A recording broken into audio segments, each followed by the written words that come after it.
All right, welcome back everyone for another deep dive. Today we're going deep into the helium world, specifically HIP 138. It's a wild one. Buckle up. Yeah, it really highlights how crazy decentralized governance can get. It's like watching the ideals of community clash with market forces and, you know, big personalities. Okay, so some of our listeners might not be totally familiar with helium. Can you give us a super quick rundown of what it is and why are we talking about multiple tokens with them? Well, the simplest way to put it is helium is all about creating a people-powered wireless network, like an alternative to the big telecom companies. They use these things called hotspots. Some are for phones, some are for like IoT devices, smart fridges and stuff. And they're kind of blanketing the world with coverage. The whole concept is actually pretty brilliant, but managing it all got really complicated, like way too complicated. They ended up with three different tokens: HNT, IoT, and mobile, each with its own purpose and value. Three different tokens. Yeah, that does sound confusing. I bet that created some problems. Oh, absolutely. It was a nightmare trying to explain that to someone new to helium. Like, how do you even start? It's like learning a new language where all the words keep changing meaning. That complexity was a huge roadblock for helium. People just wouldn't join because it was too hard to understand. And that's where HIP 138 comes in. So HIP 138 was helium's attempt to simplify things. Exactly. The proposal was to ditch the three-token system and go back to just using HNT. It was supposed to be the only reward token across all the helium networks. One currency, one ecosystem. Make it easy. That's pretty logical, right? Easier to understand, easier to use, maybe attract more people to the network. But you mentioned something dramatic happened with the vote. Oh, yeah. This is where the drama starts. Remember those big personalities I mentioned? Well, the HIP 138 vote needed separate approval from holders of each token type, HNT, IoT, and mobile. And the more tokens they held, the more power their vote had. The HNT and IoT votes were smooth sailing, but the mobile vote, that's where things went totally off the rails. Ooh, this is getting good. What happened? Last minute, literally the last possible second, this whale swooped in and voted against the whole proposal. A whale. Yeah, someone holding a ton of tokens, in this case, mobile tokens. And not just any whale. This was a major hotspot deployer with enough power to completely swing the vote. And they used that power to kill HIP 138. Hold on.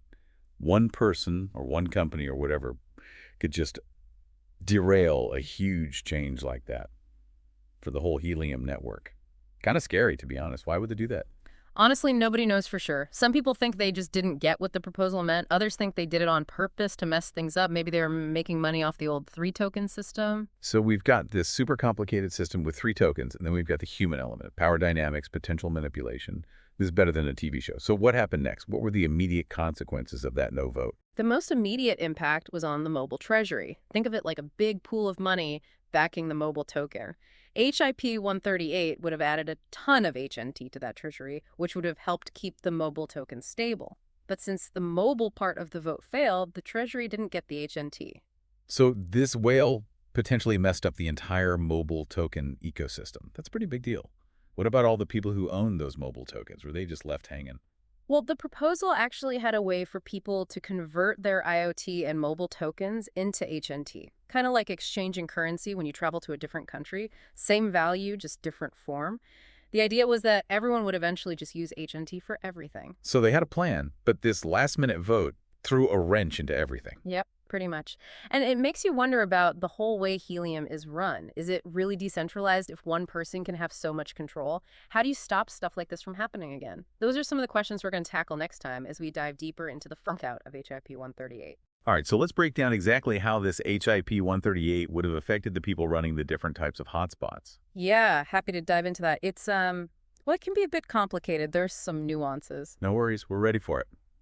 Let's start with the IoT hotspots. What would switching to HNT rewards have meant for those owners? For them, it was really all about simplifying things. Instead of getting those IoT tokens, they'd be earning HNT directly, just straight up HNT. But there is a bit of a downside. Early estimates showed they might actually earn about 10% less in HNT compared to what they were getting in IoT. So wait, it's simpler, but they might get paid less. I can see why some people weren't too thrilled about that. Oh, yeah, definitely. The community was aware of that concern, and they were already trying to come up with ways to make it fair, like how to make sure the IoT folks weren't left behind. That's good to hear. Okay, so what about the mobile hotspot owners? Mhm. How would they have been affected by the switch to HNT? Now, this is where things get interesting. For them, HIP 138 was looking pretty good, actually. They were projected to make even more in HNT than what their mobile tokens were worth. Hold up. More rewards. How does that even work? With Helium just printing more HNT out of thin air? Not quite. Remember those early investors and employees, the ones holding HST? Well, HIP 138 was going to take some of the HNT that was supposed to go to them and give it to the people actively using the network, especially the ones running mobile hotspots. Oh, okay, so basically spreading the wealth a little bit makes sense. But what about all those IoT and mobile tokens that people already have? What was going to happen to those? No worries there. They wouldn't just disappear. The proposal said that anyone holding IoT or mobile could just swap them for HNT whenever they wanted. Easy peasy. Right through the Helium Wallet app.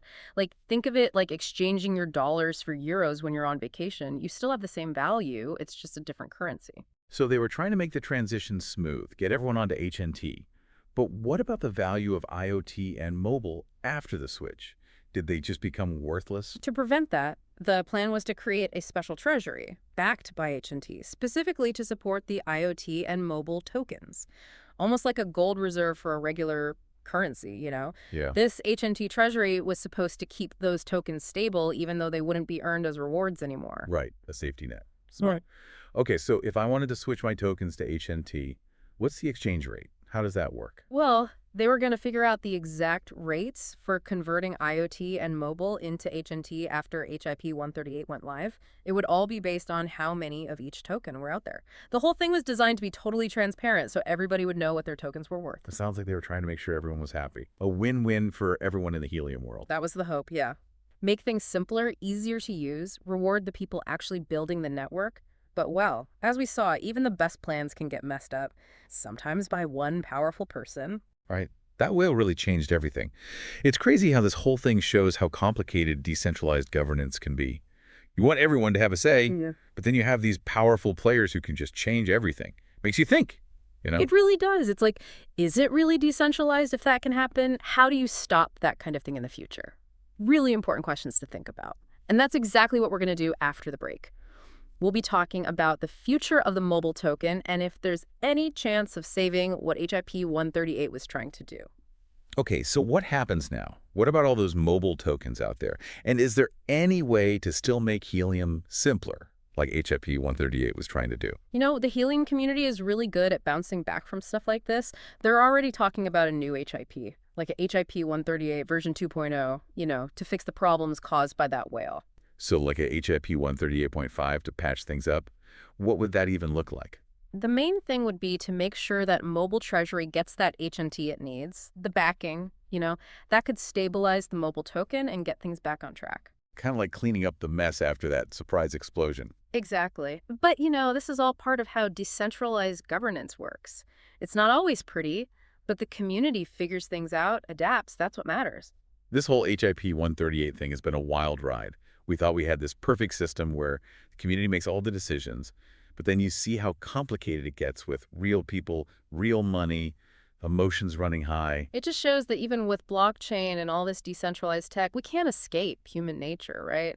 It's always going to get messy sometimes. So what's the big lesson here? What should people take away from all this?